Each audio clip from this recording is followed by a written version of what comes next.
Hello konnichiwa! Kahit na sobrang busy dito sa Japan, autumn has a way of slowing everything down. And today, I finally let myself slow down with it.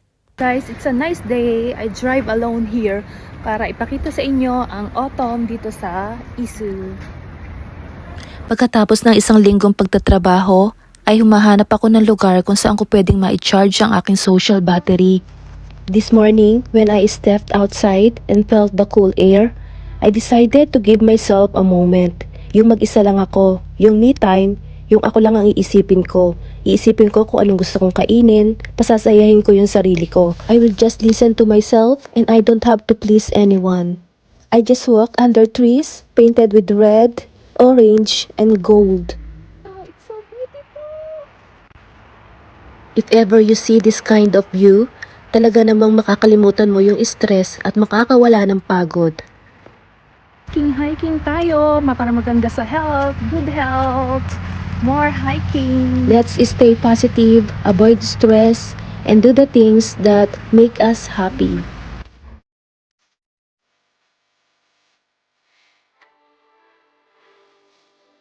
Hindi ko talaga pinapalagpas yung ganitong klase ng sceneries. That's why I really love fall.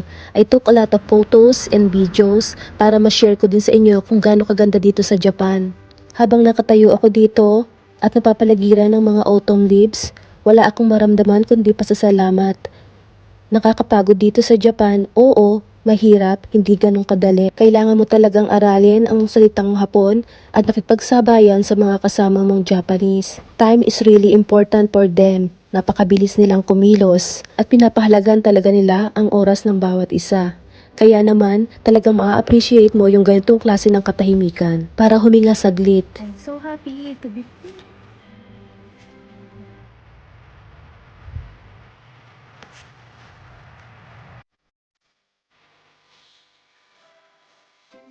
Chiragaman Soku shite wate. Next naman papunta ako sa Joren Falls. Joren no Taki. Kyo wa honto ni aoi sora, blue sky. Thank you God for the nice weather. Kami-sama arigato.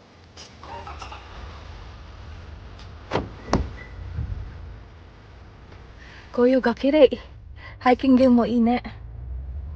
Dito na ako sa Joren no Taki. Bago tayo mag-hiking, kailangan ko muna ng energy. Kakain muna ako ng wasabi ice cream. Nice, ito na. Yes guys, you heard it right. Wasabi ice cream, yung napakaanghang na wasabi na combination ng sweet, cold ice cream. Wow, it gives you a different kind of kick that you can't resist.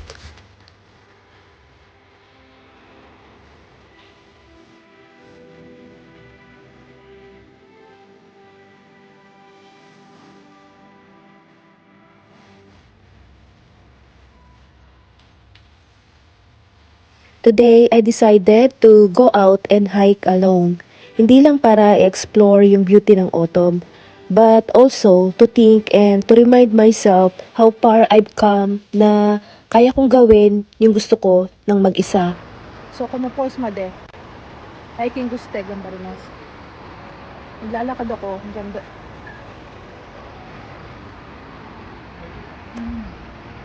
Ready for hiking, Joren no Taki. Hindi naman ganun kahaba yung trail na ito, pero mahirap siya kasi pababa siya at pataas kayo ng hagdan. Each step felt like a reminder that every path we choose in life has its own challenges. As I walk deeper into the forest, mas lalo ko nang naririnig yung sounds ng running water. Right in front of me was the waterfall, tall, powerful, alive. For a moment, tumayo lang ako dito, watching the water crash down the rocks, like it had been doing for thousands of years. And suddenly, everything I've been worrying about felt small, so small. Iba din talaga yung minus iyon na ibibigay ng waterfalls. I felt the mist touch my skin, cool and refreshing, like it was washing away all the stress I'd been carrying. The sound was loud but somehow calming, as if nature itself was telling me to breathe, to slow down, to let go. hayaan na natin sila. Sometimes, life feels overwhelming. Like everything is pouring down all at once. Yung sabay-sabay talaga sila. But standing here, parang pinapaalala sa akin that even chaos can be beautiful. It reminded me to keep going, to stay strong, to trust the flow of my journey. After that, na-capture yung attention ko ng grilled fish na to. And the moment I sat down in this little cozy cafe, I felt like I stepped into a hidden world. Just me, the smell of freshly grilled fish, and the soothing sound of a waterfall right outside the window. 500 yen lang ang isa nito. I took my first bite and wow, crispy on the outside, tender inside, fresh like it was caught just this morning. Guys, malinamnam. Tama-tama lang yung taste. Sobrang linamnam niya, and this is the kind of taste that instantly makes you close your eyes for a moment just to appreciate it.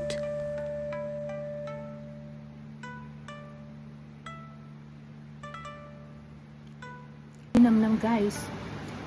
Sarap.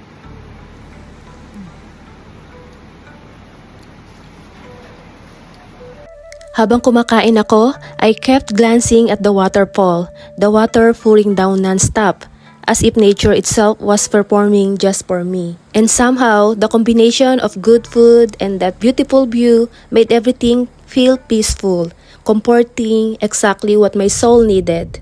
It's funny how a small moment like this can make you forget the stress. And let's continue our journey kasi hindi pa tapos. Bala ko din pumunta sa favorite ko na bake shop. Guys, so 5 kilometers from Joren Falls ay nandito na ako sa favorite na bread shop ko. So Tofuya Bakery. So dito ako kakain ng light meal. Punta tayo doon. Napakasaya guys. Today feels like a gift I didn't know I needed. I'm here in a Japanese style garden. Third day kasi ngayon kaya mukhang maraming tao. Baka hindi tayo makapag-foods pa. So bibili na lang ako ng tinapay. Tingnan nyo. Meron na din ditong momiji. Pero hindi pa siya masyadong red. Tayo dito bago tayo pumasok sa bakery. May mga old houses dito. Matagal na ako guys namumuhay dito sa Japan, and living in Japan as a foreigner has been one of the most beautiful and humbling chapters of my life. Along the way, I've learned a few things that help me live more peacefully here. Maybe these tips can help you too. So first, learn to appreciate the small things. Japan teaches you to slow down, whether it's admiring the seasons, enjoying a simple meal, or finding calm in every routines. Nakikita daw ang Fujisan dito.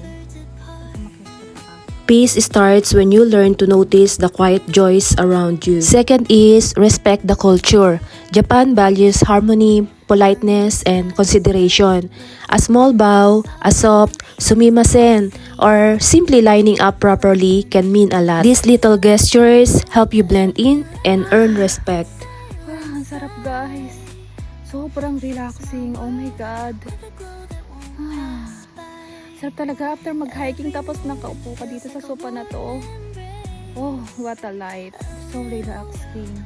So relaxing and peaceful. This is what I want. Peaceful. No stress. Ay, let's enjoy our life guys. Let's find our own happiness. Kasi tayo din na makapagpasaya sa sarili natin. Iwas na muna tayo sa mga stress at saka sa mga negativity. Stay positive to keep healthy.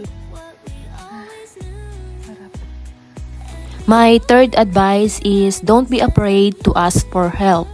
Even with the language barrier, people here are kind and patient. Basta lagi ka lang mag-smile and ipakita mo yung willingness to learn, and it's okay to make mistakes. That's how we grow. Fourth is don't cause trouble. Keep your personal space and patience. Japanese people follow rules, and they are also calm and appreciate quietness. whether on trains, cafes, or public spaces. Kaya syempre, kung paano nila pinapahalagahan yung bansa nila, sana maging ganun din tayo para makatagal tayo and to avoid Busog problems. ako sa ice cream tsaka sa isda. Papagutom muna ako. Another hiking again. Fifth advice that I can give to you is find balance. Life here can be busy, but Japan also offers so many peaceful corners. Gardens, shrines, riversides, mountains, and shopping malls. When life feels heavy, exploring these places help you breathe again, just like what I'm doing now. Finally, stay true to who you are. Magpakatotoo ka lang. Ipakita natin yung magagandang values na natutunan natin sa ating bansa.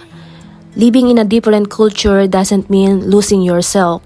Bring your warmth, your values, your identity, and let them blend naturally sa buhay na binibuild natin dito sa Japan. Living peacefully in Japan isn't about being perfect. Hindi natin kailangang magpanggap. It's about respecting the culture, embracing the journey, and allowing this beautiful country to teach you calm, patience, and gratitude. One day at a time. Naghihintay na napakalambot na sopa sa'yo dito. Oh my goodness. What a life. Thank you, Lord. Thank you, Lord. Sana nag-enjoy kayo sa aking vlog. Nagutom na nga ako kaya pupunta na ako sa loob ng bread shop.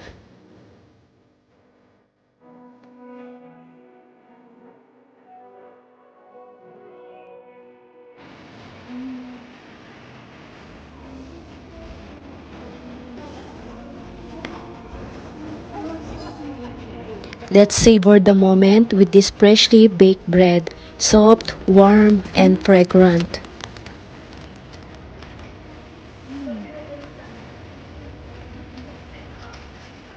Habang nakaupo ako dito at kumakain ng tinapay, narealize ko talaga na how peaceful everything felt. I really enjoyed the sound of a running water and the autumn colors is starting to appear. It's so beautiful. Every detail felt like a quiet reminder to breathe. I leaned back and relaxed for a while. It's amazing how a place like this can feel like a reset button.